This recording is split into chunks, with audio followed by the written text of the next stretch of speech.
Hi, this is Chantel, and we are going to talk today about section 3.1 from the College Algebra textbook, and it is about quadratic functions and their graphs. First, I had a little Calvin and Hobbes for you about trajectories, which are basically just parabolas. All right, so quadratic function is the first thing I want to talk about. How a quadratic function is similar and different to a linear function. So a quadratic function is going to look like a parabola, like I was just saying. And so that's going to have, it's going to look like this, or it's going to look like this. It's going to be somewhere on the graph facing up or down. If it faces to the side, it's not a function. And the A, the B, and the C, as you've seen in the Desmos activities and some of the worksheets that you've seen, those things are going to determine like how wide it is and if it's shifted up or down, left or right. So notice how this differs from a linear function. So a linear function looks like a line. And M is going to determine its slope, and B is going to determine where it crosses the y-axis. So I just want you to notice that a quadratic function has a squared right here. And a linear function is the x is to the power of 1. In other words, the degree of a quadratic function is 2. So degree of a quadratic is 2. That means the highest power on any variable. And the degree of a linear function is 1. Next, I want to talk about the standard form of a quadratic equation. What we've been looking at is the general form, and this is called the standard form, because we can get important information from it. Now, this requires completing the square to be able to do this, but if it's given to you in this form, you can get a lot of information from it. So when it looks like this, make sure you understand what's going on here, that you've got whatever's out here is called A, what's subtracted from X is called H, and the one out here by itself is called K. So the vertex of the parabola, and the vertex means when you have a parabola, the vertex is right here, this point down here at the bottom, okay? So, and remember that this must be subtracted and this must be added. If those are opposite, then that means H or K is negative. So if this is a plus right here, if this first one is a plus, then H is negative, okay? And if this one is a minus, then K is negative. All right, so if A is greater than 0, then the parabola opens upward. If A is less than 0, then it opens downward. And you've been playing with that on worksheets and Desmos and stuff, so that should hopefully make sense. So just to sum up, the minus and the plus for H and K take care of needing to remember which sign means to shift it up, down, left, or right. So now you don't have to remember that because H and K is already just whatever number is there is going to be your vertex, and you'll know exactly where the bottom of the parabola sits on the coordinate system. So let's look at some examples. This is a general example of what you see in your book. So this is a picture from the book. This one on the left is A is equal to 0. And what I just wanted to point out with this is that when A is greater than 0 and it faces upward, then that means we have a minimum. So if they say minimum, that means it faces upward because there is no maximum. These just go on and on into infinity, forever and ever. So there's no maximum. If they say there's a maximum, then that means A is less than 0 and it faces downward. So we have a maximum, and that's the vertex. And there is, of course, no minimum because these go on and on forever. Okay, now I wanted to do some examples for you. We're going to use transformations, not your graphing calculator and not Desmos, to graph the following. You need to make sure you know how to do that in case I give you problems on a quiz or something that you're not allowed to use Desmos, so that you understand how to use these equations. All right, so we need to graph the following and find the vertex. So the first thing you really need to do is find the vertex, because these are in standard form, which gives you HK. I put the standard form in red down below so you can see what's going on. So A is just 1, so there's basically just a 1 right here where A would be. So right there would be an A, and it's just nothing there. This is H, this is K, and notice that the signs here are the same, and these signs are the same. So we don't have to change the signs of the two numbers at all. So that means that HK equals 3, 2. That's the point of the vertex. So we're going to come over here and put the vertex here. If you want to be really exact, you could plug in some numbers. Like we could find where x is 0. We could figure out what that's going to be, and you could plug in some other numbers. So you can do that if you'd like, but right now I just wanted to kind of show you in general what these are going to look like. So if you put x equals 0 in, you're going to find where it crosses the y-axis, which then would be symmetrical over on the right side. So you can do that if you'd like, and we may do that a couple times here, but for the sake of time, I'm just going to show you in general. This is what our parabola looks like. Okay, this next one does have an a value. The a value is -1. So there's no stretch or compress. It just means it's facing downward. And then our HK is going to be 2 and 2. So HK, and it's a good idea to write these things down like I'm doing right here. I really recommend when you do your homework to write these little bits of information for yourself. So you're going to come to 2, 2 and put the vertex. A is -1, which means it faces downward. There's no stretch or compress. So the basic shape of this is exactly like y equals x squared. So it's going to be just as wide as y equals x squared. So there you go. Okay, this next one, we have an a value of -3. So that means it's facing downward. It's going to look like that. And it's got a vertical stretch, which basically is so confusing, but it makes it narrower is what it does. And again, it's easier to just plug in some numbers and see what you get so that you can figure out where it crosses the x-axis. So H, notice the signs are backwards. So that means HK, the H value is the opposite, which means it's -4. And this one is also switched. So that means that K is -2. Okay. So it needs to be minus and then plus. If it's anything different than that, then you're dealing with some negatives.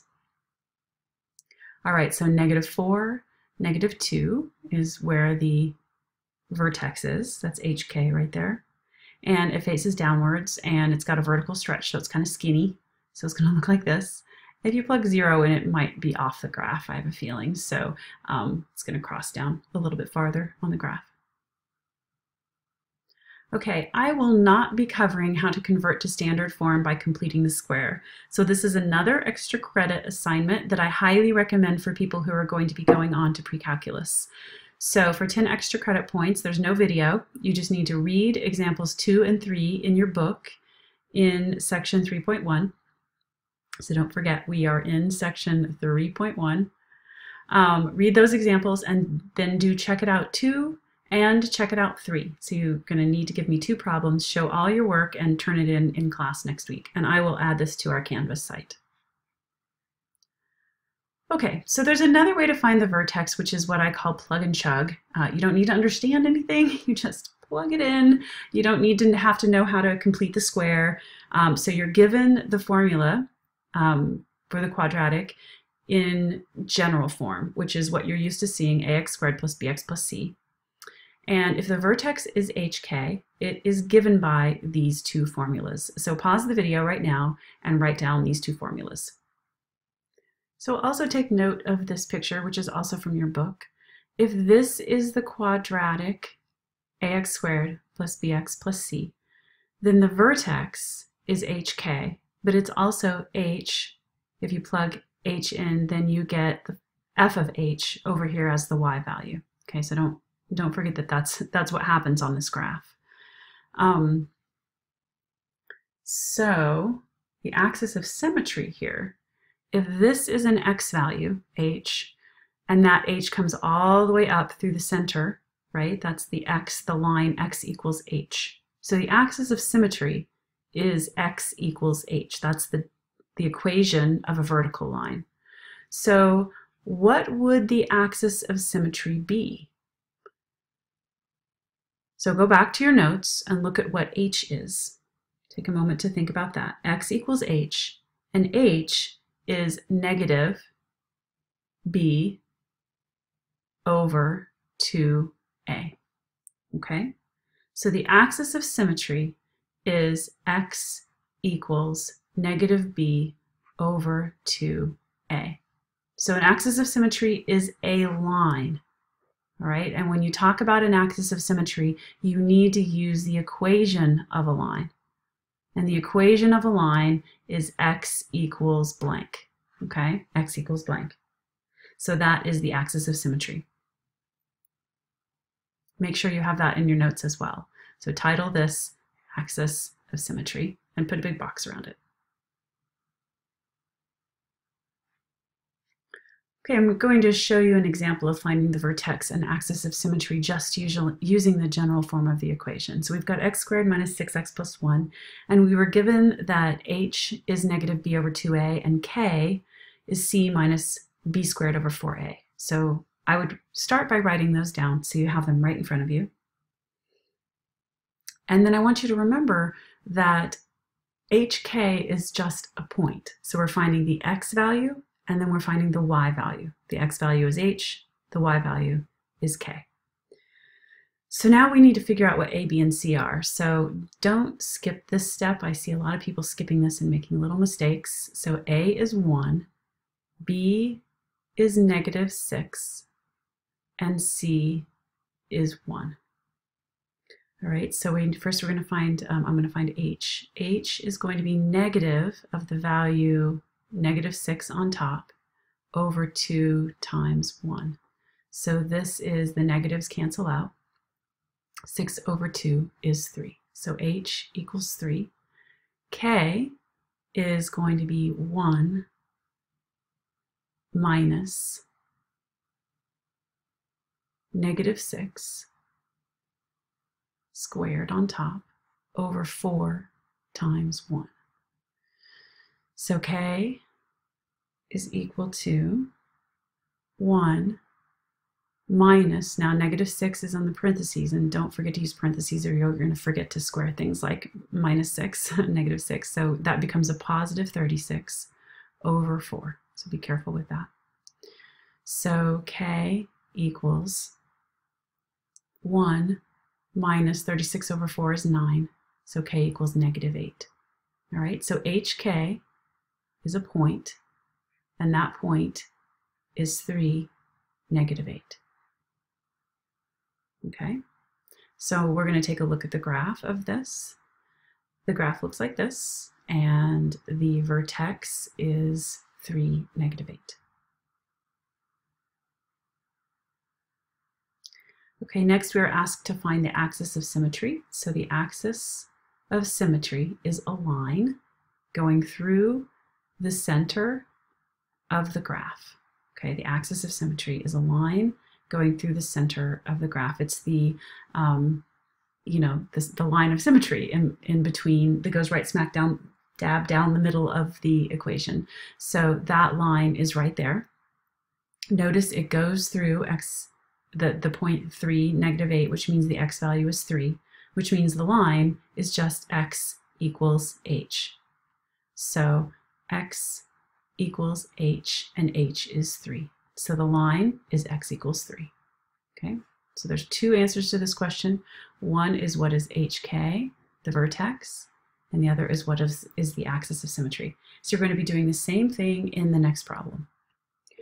Okay, the first problem for you is check it out 4. So give this one a try and put your answer in the Edpuzzle box. Okay, so here's the answer to this problem. The vertex is -1, 6, and the axis of symmetry is x equals -1. So you don't want to just say -1, you want to say x equals -1, and that way you're saying it's a vertical line. So I wanted to show you this. So there's the graph of the equation. It faces downward, it's a little skinny, and it has a vertex, -1, 6, and the axis of symmetry is -1, x equals -1. Okay, the next thing I want to talk about is real zeros. These are the real numbers where f of x, or y, equals 0. Remember, f of x is just y. That's all it is on the graph.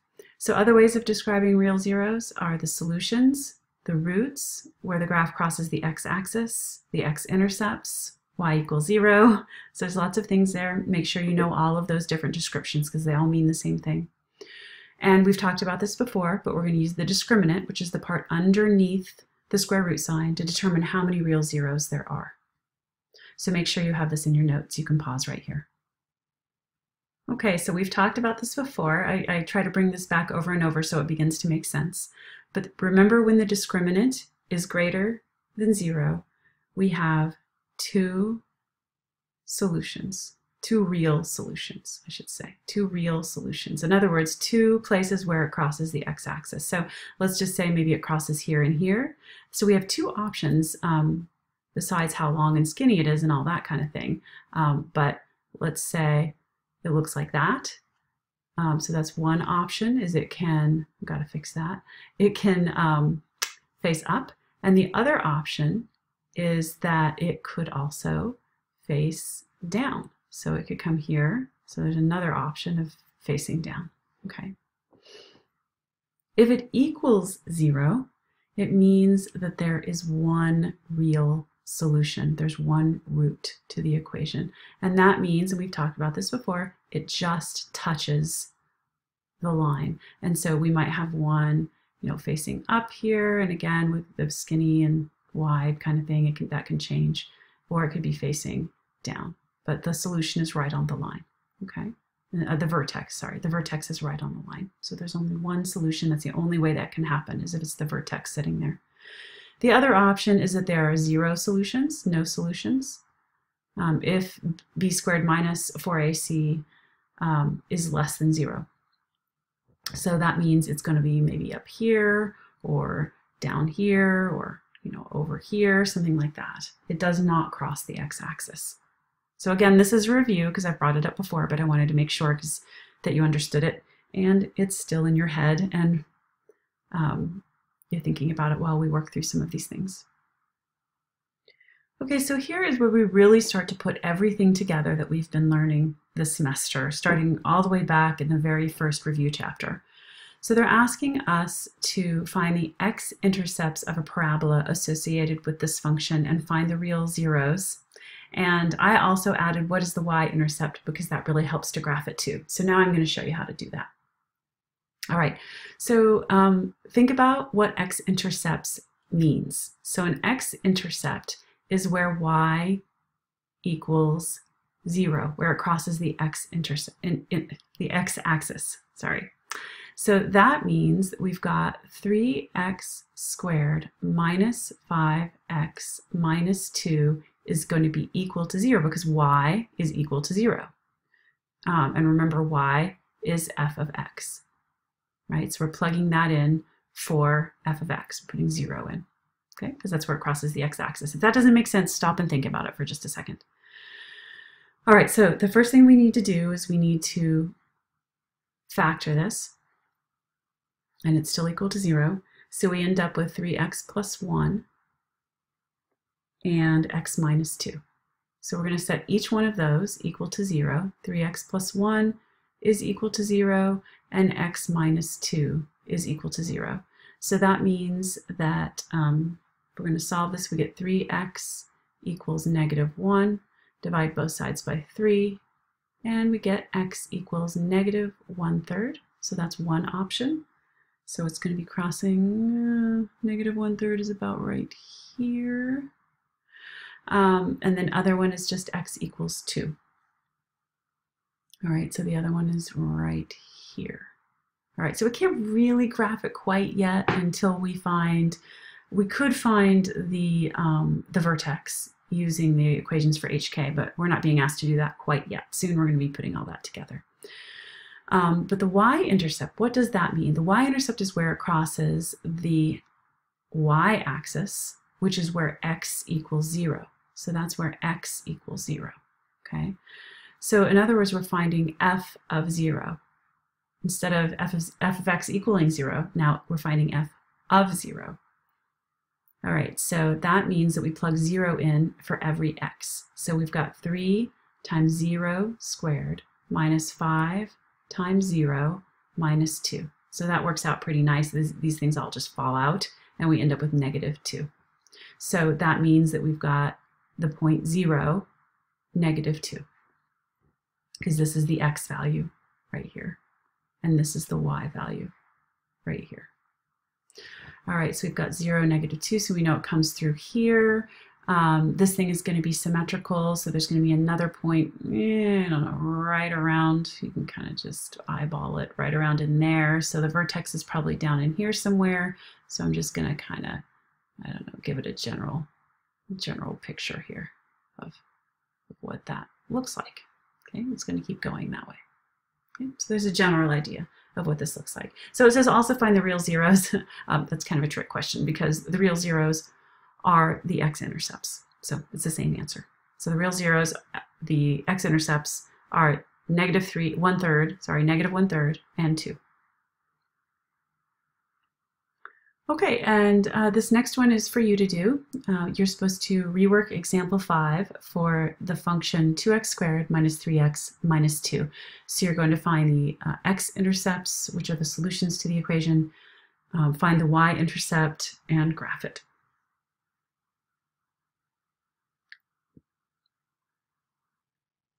Okay, here's the solution to check it out 5. So first I found the x-intercepts of negative 1/2 and 2, and then I labeled them as points, negative 1/2, 0, and 2, 0. And then I found the y-intercept, which is negative 2, and then I graphed it. Okay, so now we're given a problem that takes everything we just learned and puts it into one big problem. So I'm only going to do this once. We're given f of x here, and we're supposed to start by finding the min or max value. In other words, that means to find the vertex. The minimum or maximum of a quadratic is always the vertex. In other words, we're finding HK, okay? So let's see. The first thing you want to look at is this a minimum or maximum? And so because the first value is positive, this is going to face upward. So the vertex is going to be a minimum. Okay? So that's the first thing you need to think about. All right, so I'm going to lay out, didn't leave myself much room, but I'm going to lay out A equals 3, B equals negative 12, and C equals 4. All right, so H, remember our equation is just negative B over 2A. And that equals negative, and on top we have negative 12. Remember to use parentheses because of all the negatives. And on the bottom we get 2 times 3. So the negatives are going to cancel out, and I get 12 over 6, which is 2. All right, and K, it's the more complicated one, is C minus B squared over 4A. So C is 4 minus B squared is going to be negative 12, is inside parentheses, don't forget that, squared over 4 times A, which is 3. All right, so we've got 4 minus, now if you think about this, we've got 12 squared and we've got 12 on the bottom.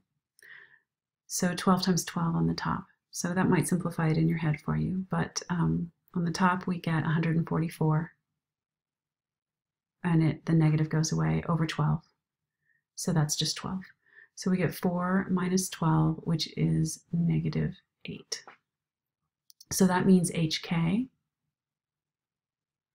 equals 2, negative 8. And I would not skip this step, okay?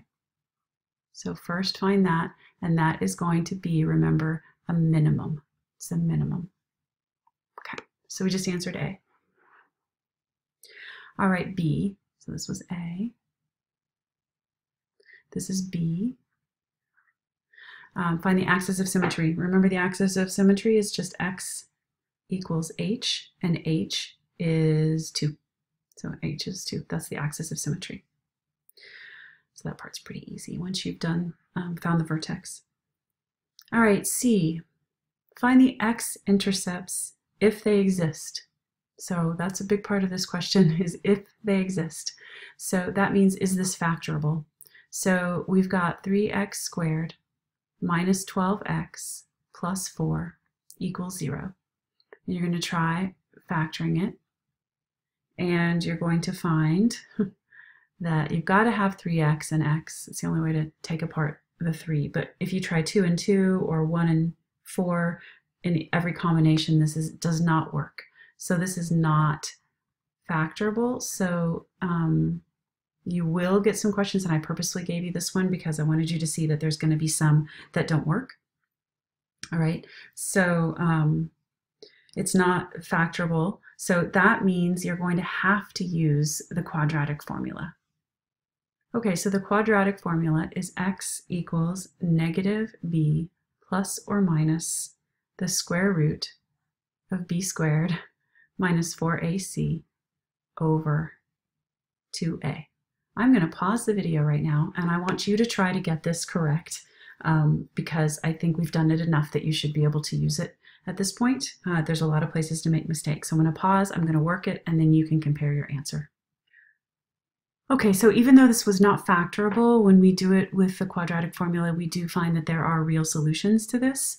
So I just got down to 12 plus or minus the square root of 96 over 6. So there's no reason to continue because you're going to have to put it onto a graph. So you need to get decimals. So I put it in my calculator, and I got the following answers that are right there. So pause here and try to figure out where you made a mistake if you didn't get those answers. All right, the next thing you want to do is, so those are the x-intercepts, so that was C. The next thing is to find 2 additional points on the graph.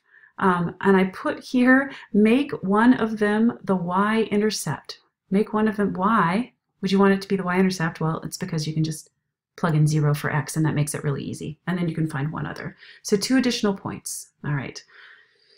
So here we go. We've got 0.367 and 0. I'm going to go ahead and put these on my graph. So I've got a little bit more than like 1/3, and the other one is 3.6, so a little bit more than 3.5. So it's like right in there.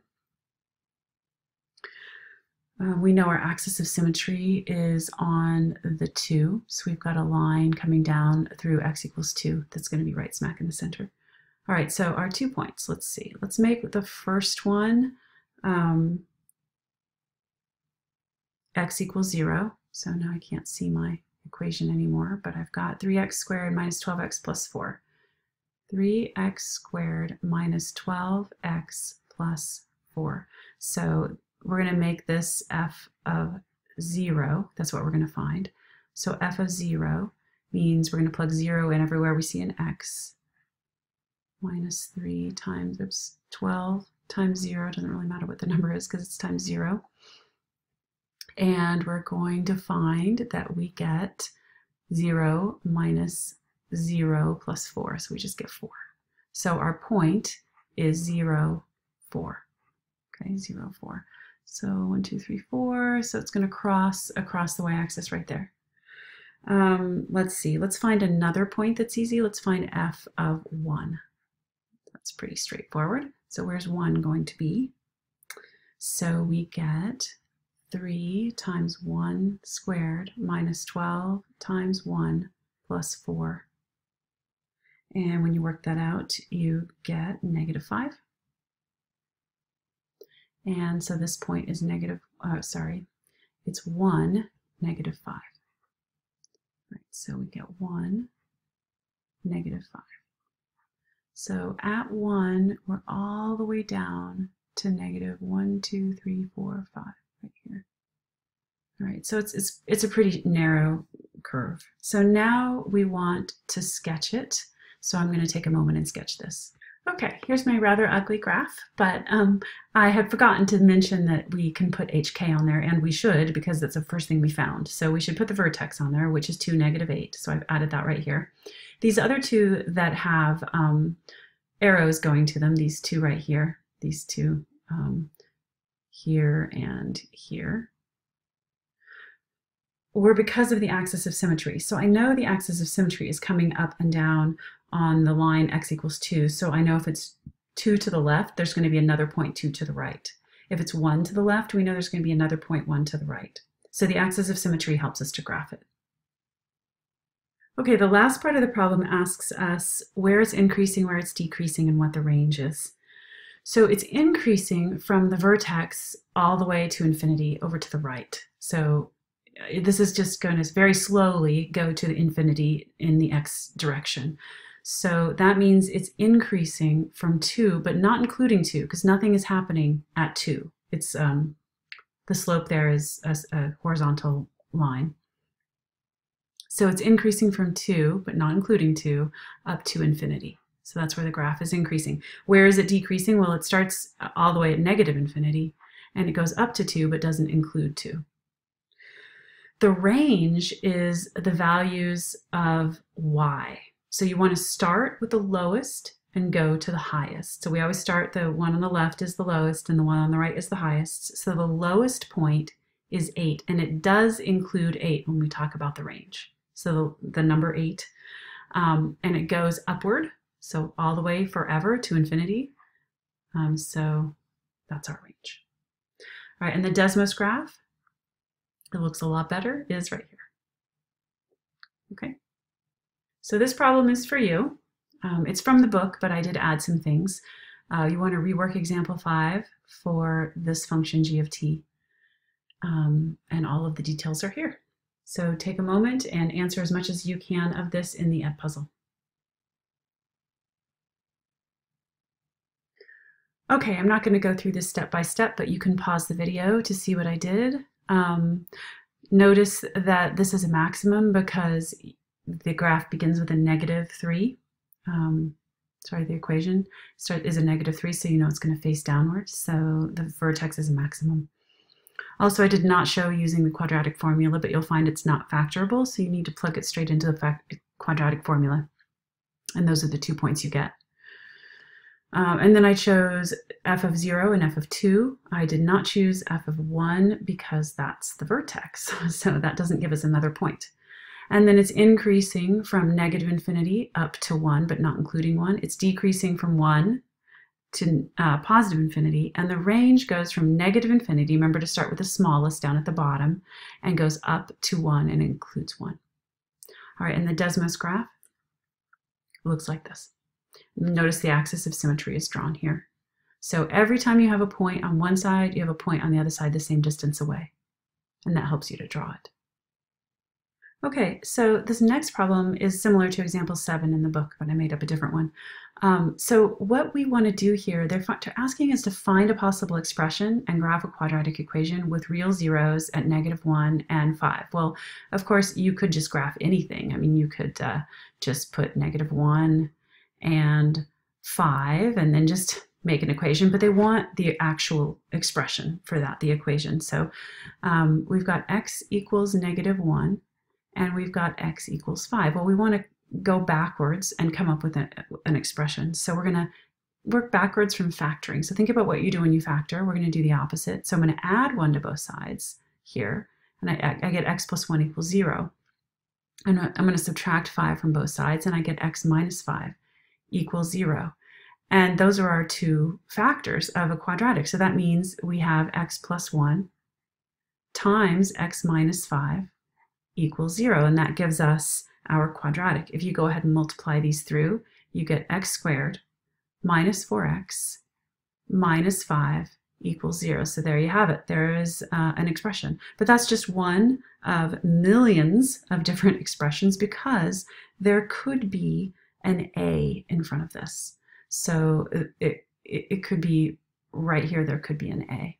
So that a could be a positive, it could be a negative, it could be a fraction, or it could be an integer. So that's why there's an infinite number of things that this could be, okay? So I'm going to show you this on Desmos real quick. So here's just the general one, but if I add an a in front, I get all sorts of different shapes, okay? And now I want you to try to do this on your own, and I will show you the answer. Okay, so here's the basic answer to that question, and of course you could put any number out in front. Very briefly, I wanted to show you another way to describe transforming functions by using a different function name. So you could say something like, if f of x equals x squared, then g of x equals, and this is how we're going to change it. Instead of saying 2x squared or x squared plus 3, we would say something like, let's see, f of x plus 2. Or we could say f of x minus 2. And you've seen some of this in your book. Or you could say 5 times f of x. And it goes on and on. So it's just another way of using, say, g of x equals a change in f of x. Okay, so just be prepared to see that sometimes on worksheets and things. This is the last thing on this video, and this is a problem for you. So if you could please answer this in your Ed puzzle. You need to match each of these 13 through 20 with the graphs on page 236 and use letters A to H as your answer to each one. I haven't made the Ed puzzle yet, but I think you're probably going to have a multiple choice or some sort of fill in the blank for each of these. But if not, just say 13 is B, 14 C, something like that, whatever it may be. Okay, good luck. And there's one more video after this.